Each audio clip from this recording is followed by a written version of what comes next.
قتل کے بعد یہودیوں کو خندقوں میں دفن کرنا۔ یہود کی تدفین کے لیے تیار کی گئی خندقوں کی کھدائی کی کارروائی کے اختتام کے بعد رسول اللہ صلی اللہ علیہ وآلہ وسلم اپنے کبار صحابہ کے ساتھ اس جگہ بیٹھ گئے جو ان کے قتل کے لیے تیار کی گئی تھی۔ پھر آپ صلی اللہ علیہ وآلہ وسلم نے بنی قریظہ کے ان مردوں کو حاضر کرنے کا حکم دیا جن پر فیصلہ لاگو ہو چکا تھا۔ پس آپ صلی اللہ علیہ وآلہ وسلم نے ان کے قتل کرنے کا حکم دیا۔ انہیں باری باری قتل کیا گیا یہاں تک کہ ان میں سے ایک آدمی بھی باقی نہ رہا۔ جب ایک بار ان یہودیوں کے قتل کی تکمیل ہو جاتی تو صحابہ انہیں ان خندقوں میں پھینک دیتے اور مٹی سے چھپا دیتے یہاں تک کہ ان سے فارغ ہو گئے۔ مورخین نے قتل ہونے والے یہودیوں کی تعداد میں اختلاف کیا ہے۔ بعض کا قول ہے کہ ان کی تعداد 600 تک تھی اور بعض کہتے ہیں کہ وہ 800 سے 900 کے درمیان تھے۔ ان سب یہودیوں کو ایک رات میں تہ تیغ کیا گیا اور قتل کی کارروائی کھجور کی شاخوں کی مشعلوں کی روشنی میں ہوئی، اور ان غدار یہودیوں کے قتل کی کارروائی کے منتظم حضرت علی بن ابی طالب، زبیر بن العوام رضی اللہ عنہم تھے۔ بعض مورخین کہتے ہیں کہ اوس کے لیڈروں نے جو بنی قریظہ کے حلیف تھے حضرت نبی کریم صلی اللہ علیہ وآلہ وسلم سے درخواست کی کہ اوس کے کچھ جوانوں کو بھی یہود کے قتل کی کارروائی میں شریک کیا جائے، کیونکہ ان کے بعض خزرجی حاسدوں نے ان پر اتہام لگایا ہے کہ وہ ان یہودیوں کے قتل کو اپنا حلیف ہونے کی وجہ سے ناپسند کرتے تھے۔ پس اوس قتل میں شریک ہو کر اس اتہام کو دور کرنا چاہتے ہیں۔ الامتعاء میں ہے کہ سعد بن عبادہ اور حباب بن منظر خزرجی رضی اللہ عنہم آئے اور انہوں نے کہا کہ یا رسول اللہ صلی اللہ علیہ وآلہ وسلم، اوس نے اپنا حلیف ہونے کی وجہ سے بنو قریظہ کے قاتل کو ناپسند کیا ہے۔ سعد بن معاذ اوس کے سردار نے کہا کہ اوس کے کسی اچھے آدمی نے ناپسندیدگی کا اظہار نہیں کیا، اور جس نے اسے ناپسند کیا ہے اللہ اسے راضی نہ کرے۔ اوس کے سرداروں میں سے ایک نے کھڑے ہو کر کہا، یا رسول اللہ صلی اللہ علیہ وآلہ وسلم، آپ انصار کے نام گھروں میں انہیں تقسیم کر دیجئے۔ آپ نے انہیں تقسیم کر دیا اور انہوں نے انہیں قتل کر دیا۔ حضرت نبی کریم صلی اللہ علیہ وآلہ وسلم کا یہود کے قتل کی کارروائی کا مشاہدہ کرنا۔ رسول اللہ صلی اللہ علیہ وآلہ وسلم نے بنی قریظہ کے ان یہودیوں کے قتل کے فیصلے کی تنفیذ کی کارروائی کا مشاہدہ کیا جن کے متعلق اللہ تعالیٰ چاہتا تھا کہ وہ اس خوفناک انجام سے دوچار ہوں جس سے انہوں نے مسلمانوں کو دوچار کرنا چاہا تھا۔ ابن اسحاق بیان کرتے ہیں کہ رسول اللہ صلی اللہ علیہ وآلہ وسلم ان یہودیوں کے قتل کی کارروائی کے وقت موجود تھے۔ پھر آپ صلی اللہ علیہ وآلہ وسلم مدینہ کے بازار کی طرف گئے اور وہاں خندقیں کھدوائیں۔ پھر بنی قریظہ کو پیغام بھیجا اور ان خندقوں میں انہیں قتل کیا گیا۔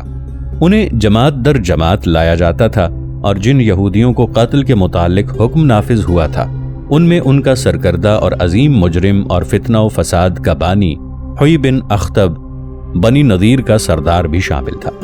اس نے احزاب کو مرتب کیا اور مدینہ سے جنگ کرنے کے لیے ان کی فوجوں کو اکٹھا کیا اور بنی قریظہ کو عہد شکنی پر آمادہ کیا، اور اسلامی فوج کے لیے جو نازک ترین وقت تھا اس میں اس پر پیچھے سے خوفناک غدارانہ چوٹ لگانے کی حوصلہ افزائی کی، اور اس خبیث مجرم حوی بن اخطب نے اپنے اس کام کو اپنے قتل ہونے تک جاری رکھا، اور اللہ تعالیٰ نے بھی چاہا کہ یہ شیطان یہودی بنی قریظہ کے قلعوں کے محاصرے کے وقت ان کے درمیان موجود ہو۔ پس حوی نے بھی بنی قریظہ کے ساتھ اطاعت اختیار کر لی اور اسے بھی ان کے ساتھ اسی دن قتل کر دیا گیا۔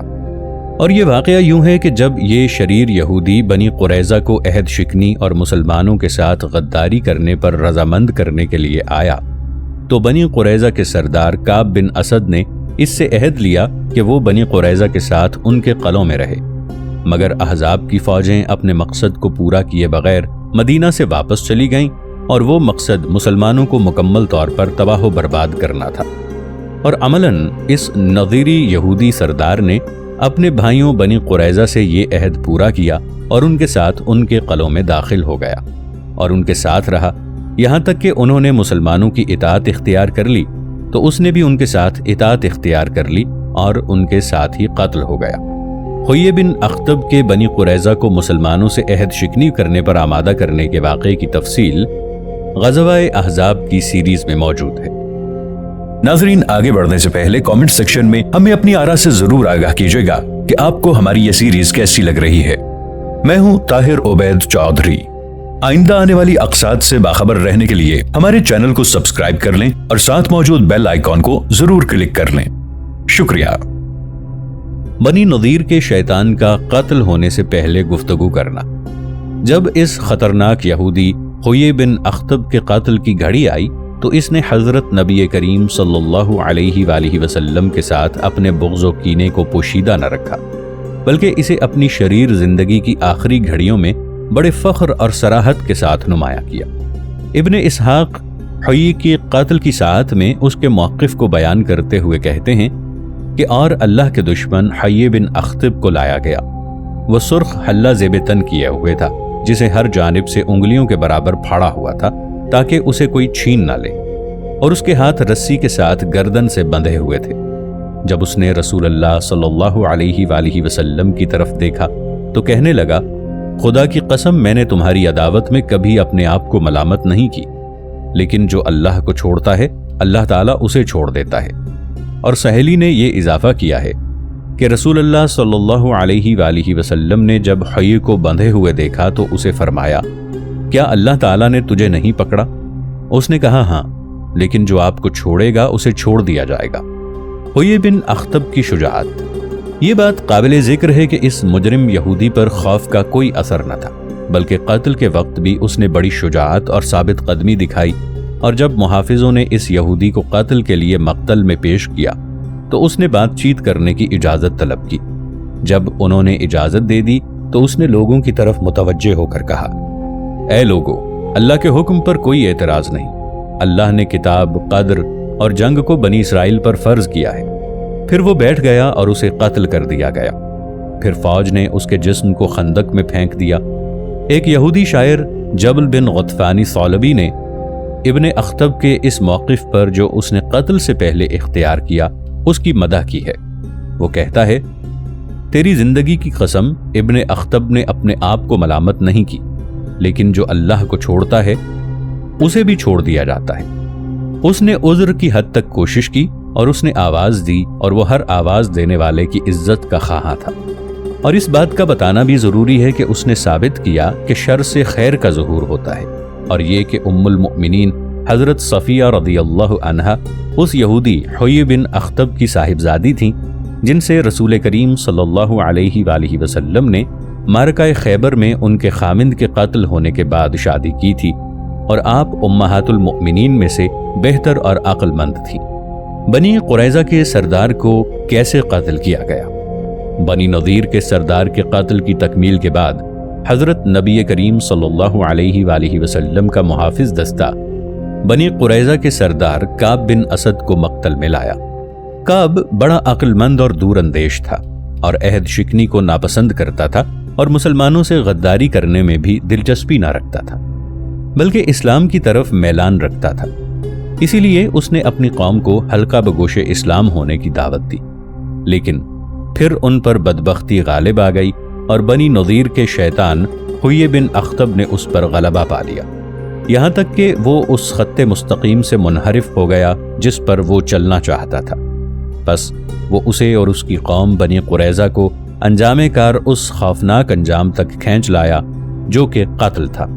کعب بن اسد حوی بن اخطب پر زبان کی پاکیزگی اور وفور ادب کے لحاظ سے امتیاز رکھتا تھا۔ جب نبوی محافظ دستہ اس یہودی سردار کو قتل کرنے کے حکم کی تنفیذ کے لیے لایا تو رسول اللہ صلی اللہ علیہ وآلہ وسلم نے اسے فرمایا، اے کعب۔ اس نے کہا، جی ابو القاسم۔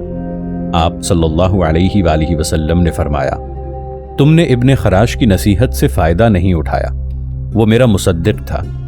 کیا اس نے تمہیں میری اتباع کا حکم نہیں دیا تھا کہ جب تم مجھے دیکھو تو مجھے سلام کہو؟ اس نے کہا، تورات کی قسم ابو القاسم، بے شک یہی بات ہے۔ اگر یہودی مجھے تلوار دیکھ کر گھبرانے کا عیب نہ دیتے تو میں آپ کی اتباع کرتا۔ پس رسول کریم صلی اللہ علیہ وآلہ وسلم نے اسے آگے کل کے قتل کرنے کا حکم دیا اور اسے قتل کر دیا گیا۔ کیا تم کسی بھی جگہ عقل سے کام نہیں لیتے؟ بنو قریظہ اپنے سردار کعب بن اسد کے ساتھ قید خانے میں بند تھے۔ جب محافظ ان میں سے ایک جماعت کو قتل ہونے کے لیے بلاتا تو وہ اپنے سردار کعب کی پناہ لیتے اور اس سے گھبراہٹ سے پوچھتے، تمہارے خیال میں ہمارے ساتھ کیا سلوک ہوگا؟ اور وہ انہیں بڑی مضبوط دلی اور ثبات سے جواب دیتا، کیا تم کسی جگہ بھی عقل سے کام نہیں لیتے؟ خدا کی قسم تم قتل ہوگے۔ یہ معاملہ اسی طرح چلتا رہا۔ انہیں محافظ جماعت در جماعت مقتل میں لے جاتے رہے، یہاں تک کہ رسول کریم صلی اللہ علیہ وآلہ وسلم ان سے فارغ ہو گئے۔ اس لحاظ سے بنی قریظہ کے سردار کعب بن اسد کی فراست نے غلطی نہیں کی۔ اس نے بنی نضیر کے شیطان حیی بن اخطب سے جب اس نے مسلمانوں کے ساتھ عہد شکنی کا مطالبہ کیا، کہا، تیرا برا ہو، تو ایک منحوس آدمی ہے۔ پس مسلسل واقعات ہوتے رہے اور زمانے نے کعب بن اسد کی فراست اور اندازے کی سچائی کو ثابت کر دیا کہ حیی بن اخطب بنی قریظہ کے لیے منحوس ترین انسان تھا کہ اس نے انہیں آخر کار مکمل تباہی تک پہنچا دیا۔ قتل ہونے والی واحد عورت۔ اس طرح بنی قریظہ کے تمام مردوں کو عہد شکنی اور غداری کے جرم کی سزا میں مکمل طور پر قتل کر دیا گیا، اور مسلمانوں نے بنی قریظہ کی عورتوں میں سے کسی کو قتل نہیں کیا، کیونکہ اسلام کے آداب جنگ میں دشمن کی عورت کو قتل کرنا حرام ہے، سوائے اس کے کہ کسی کو حد یا قصاص میں میدان جنگ میں مقابلہ کرتے ہوئے قتل کیا جائے۔ اسی لیے بنی قریظہ کی عورتوں میں سے کسی عورت کو سوائے ایک عورت کے قتل نہیں کیا گیا۔ رسول کریم صلی اللہ علیہ وآلہ وسلم نے اس عورت کو ایک مسلمان کے قتل کے قصاص میں قتل کرنے کا حکم دیا۔ اس یہودیہ قریظہ عورت کا نام مزنہ تھا۔ اس نے اپنے خامند کی انگیخت پر خلاد بن سوید پر چکی کا پاٹ گرا کر قتل کر دیا تھا، پس اسے اس کے قصاص میں قتل کر دیا گیا۔ یہ عورت قتل کے حکم کے نفاذ کے وقت بنی قریظہ کے مردوں میں حضرت عائشہ رضی اللہ عنہا کے گھر میں موجود تھی۔ اسے محافظوں نے بنی قریظہ کی تمام عورتوں کے درمیان سے اس کا نام لے کر آواز دی، اور جب اس نے سنا کہ نبوی محافظ آواز دے رہا ہے کہ مزنہ کہاں ہے، تو اس نے کہا، خدا کی قسم میں ہوں۔ حضرت عائشہ رضی اللہ عنہا نے اسے کہا، تیرا برا ہو، تجھے کیا ہو گیا ہے؟ اس نے کہا کہ میں قتل ہوں گی، میرے خامند نے مجھے قتل کیا ہے۔ حضرت عائشہ رضی اللہ عنہا نے اسے کہا کہ تیرے خامند نے تجھے قتل کیسے کیا ہے؟ اس نے کہا، میرے خامند نے مجھے حکم دیا کہ محمد صلی اللہ علیہ وآلہ وسلم کے ان اصحاب پر چکی کا پاٹ گرا دوں جو قلعے کے نیچے اس کے سائے میں بیٹھے ہیں۔ میں نے خلاد بن سوید کو دیکھا اور اس کے سر کو کچل دیا، اب میں اس کی وجہ سے قتل ہوں گی۔ عجیب بات۔ پھر اس نے حضرت عائشہ رضی اللہ عنہا کو واقعے کی بہت سی تفاصیل بتائیں۔ اس نے بتایا کہ میں بنی قریظہ کے ایک آدمی کی بیوی تھی اور میرے اور اس کے درمیان میاں بیوی والی شدید محبت تھی۔ جب محاصرہ سخت ہو گیا تو میں نے اپنے خامند سے کہا کہ مجھے وصل کے ایام پر بہت حسرت ہے، وہ ختم ہوا چاہتے ہیں اور فراق کی راتوں میں تبدیل ہو رہے ہیں، میں تیرے بعد زندگی کو کیا کروں گی؟ میرے خامند نے کہا کہ اگر تو دعوی محبت میں سچی ہے تو مسلمانوں کی ایک جماعت قلعے کے سائے میں بیٹھی ہے، ان پر چکی کا پاٹ گرا دے، شاید وہ ان میں سے کسی ایک کا کام تمام کر دے، بس اگر انہیں ہم پر فتح حاصل ہوئی تو وہ تجھے اس کے بدلے میں قتل کر دیں گے۔ تو میں نے یہ کام کر دیا۔ حضرت عائشہ رضی اللہ عنہا اس یہودی عورت اور اس کی ثابت قدمی کے متعلق ایک حیران کن بات بیان کرتی ہیں۔ آپ رضی اللہ عنہا فرماتی ہیں، خدا کی قسم وہ میرے پاس میرے ساتھ خوب غور سے باتیں کر رہی تھی، اور رسول اللہ صلی اللہ علیہ وآلہ وسلم ان کے مردوں کو بازار میں قتل کر رہے تھے کہ اچانک آواز دینے والے نے اس کا نام لے کر آواز دی کہ فلاں عورت کہاں ہے؟ اس نے کہا، خدا کی قسم میں ہوں۔ حضرت عائشہ رضی اللہ عنہا فرماتی ہیں، میں نے اسے کہا، تیرا برا ہو، تجھے کیا ہو گیا؟ اس نے کہا، میں قتل ہوں گی۔ میں نے کہا، کیوں؟ اس نے کہا کہ میں نے ایک واقعہ کیا ہے۔ حضرت عائشہ رضی اللہ عنہا فرماتی ہیں، اسے لے جا کر قتل کر دیا گیا۔ حضرت عائشہ رضی اللہ عنہا فرمایا کرتی تھیں، خدا کی قسم مجھے اس کی ایک عجیب بات نہیں بھولتی، اس کی خوشدلی اور بکثرت مسکراہٹ، حالانکہ اسے یہ پتا تھا کہ اسے قتل کیا جائے گا۔ ابو ذر نے بیان کیا ہے کہ یہودی عورت مزنہ حسن قرظی کی بیوی تھی۔ بنی قریظہ میں سے صرف ایک آدمی قتل سے بچا اور وہ رفاعہ بن موال قرظی تھا۔ جسے رسول کریم صلی اللہ علیہ وآلہ وسلم نے بنی نجار کی ایک عورت عطا فرمائی تھی۔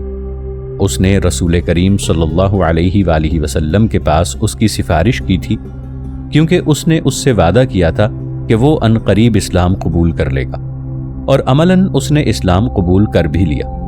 یہ عورت سلمہ بنت قیس تھی، جو انصار کی عورتوں سے اولین اسلام لانے والی عورتوں میں سے تھی۔ ابن اسحاق بیان کرتے ہیں کہ سلمہ بنت قیس ام المنذر اور ام سلیت سے سلیت کی بہن رسول اللہ صلی اللہ علیہ وآلہ وسلم کی ایک خالہ تھی۔ اس نے آپ کے ساتھ 2 قبلوں میں نماز پڑھی اور عورتوں کی بیعت میں ایک سے بیعت کی۔ اس نے آپ سے رفاعہ بن سموال قریظی کے متعلق درخواست کی کہ یہ ایک نابالغ شخص تھا جس نے اس کی پناہ لے لی تھی اور وہ انہیں پہلے بھی جانتا تھا۔ اس عورت نے کہا، اے اللہ کے نبی صلی اللہ علیہ وآلہ وسلم، میرے ماں باپ آپ پر قربان ہوں، مجھے رفاعہ عطا فرما دیجئے۔ وہ نماز پڑھتا اور اونٹ کا گوشت کھاتا ہے۔ تو آپ صلی اللہ علیہ وآلہ وسلم نے اس کو اسے عطا فرما دیا تو وہ اس سے شرمندہ ہو گئی۔ رفاعہ بن سموال قرظی صحابہ کرام میں سے تھا۔ اس نے نہایت احسن رنگ میں اسلام قبول کیا۔ اس کا ذکر صحیح بخاری میں آیا ہے، اور یہ وہی شخص ہیں جس کے متعلق بخاری نے حضرت عائشہ رضی اللہ عنہا سے روایت بیان کی ہے۔ آپ رضی اللہ عنہا بیان فرماتی ہیں، رفاعہ کی بیوی حضرت نبی کریم صلی اللہ علیہ وآلہ وسلم کی خدمت میں آئی اور کہنے لگی، یا رسول اللہ صلی اللہ علیہ وآلہ وسلم، رفاعہ نے مجھے طلاق دے دی ہے، بس میری طلاق کا فیصلہ فرما دیجئے۔ جبکہ سلمہ بنت قیس بن عامر بن عبید نجاریہ انصاری، جن کی کنیت ام المنذر تھی، یہ عورت ان عورتوں میں سے تھی جنہوں نے حضرت نبی کریم صلی اللہ علیہ وآلہ وسلم کی بیعت اس شرط پر کی تھی کہ وہ کسی کو اللہ کا شریک نہیں بنائیں گی، اور اس کو رسول اللہ صلی اللہ علیہ وآلہ وسلم کی خالہ بھی کہا جاتا تھا، کیونکہ آپ صلی اللہ علیہ وآلہ وسلم کے والد حضرت عبداللہ کی والدہ بھی بنی نجاریہ میں سے تھیں، اور بنو نجار عبداللہ بن عبد المطلب کے ماموں ہیں۔ اس لحاظ سے وہ نبی کریم صلی اللہ علیہ وآلہ وسلم کے ماموں ہوئے۔ یہود کا ایک عجیب واقعہ۔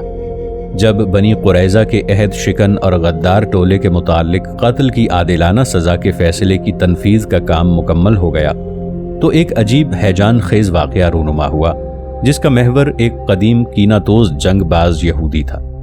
اس کا نام زبیر بن باطا تھا، اور وہ جہالت میں بنی قریظہ کے لیڈروں میں سے تھا، اور اس نے اسلام سے قبل حضرت صلی اللہ علیہ وآلہ وسلم کے ایک صحابی سے بڑا احسان کیا تھا، جس کا نام ثابت بن قیس بن شماس خزرجی تھا رضی اللہ عنہ۔ اس صحابی نے اس یہودی کے سابق احسان کا بدلہ دینے کی کوشش کی، بس یہ صحابی حضرت نبی کریم صلی اللہ علیہ وآلہ وسلم کی خدمت میں گئے اور آپ کے سامنے اس یہودی کے احسان کا تذکرہ کیا، اور آپ سے استدعا کی کہ آپ سالار اعلیٰ ہیں اور عفو و درگزر کے مطلق اختیارات رکھتے ہیں، آپ اس یہودی کو معاف فرما دیں جس کے قتل کا فیصلہ کیا جا چکا ہے، تاکہ وہ اس کے پچھلے احسان کا بدلہ دے سکیں۔